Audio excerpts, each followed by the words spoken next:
তো বন্ধুরা চলে আসলাম একটা ছোট্ট ভিডিও নিয়ে আবার। তো জামাই ষষ্ঠীর খাওয়া দাওয়া এবং আমার ছেলের বার্থডের খাওয়া দাওয়া দুটো একসাথে হচ্ছে।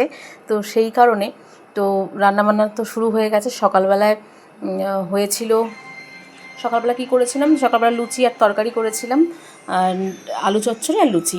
আর এখন দেখো চিকেন রাখা আছে, চিকেনটা রান্না করব। আর এখানে পমফ্রেট মাছ আছে, নিচে রুই মাছও আছে।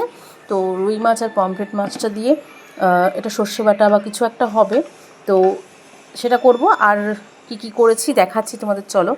এই যে রুই মাছও আছে, রুই মাছ দুটো একটাই আছে, বেশি নেই। তো রুই মাছ আর পমফ্রেট মাছ দিয়ে এটা হচ্ছে রান্না হবে।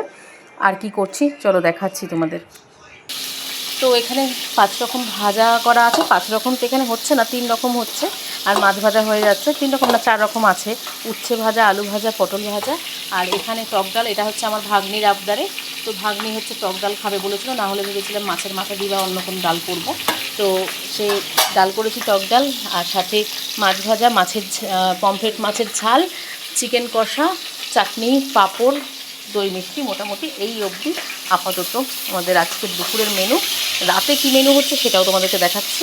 তো এই যে দেরাদুন রাইসটা ভিজিয়ে নিয়েছি, দেরাদুন রাইসের চালের ভাত হবে আজকে, কারণ আজকে নর্মাল চালের ভাত করছিলাম। দেরাদুন রাইস ভেবেছিলাম বিরিয়ানি বা কিছু করব, তা কেউ খাবে না বলছে, তাই জন্য এই চালেরই ভাতটা করব। তো চলো, কেমন লাগছে আমাদের আয়োজন অবশ্যই জানিও কমেন্ট বক্সে।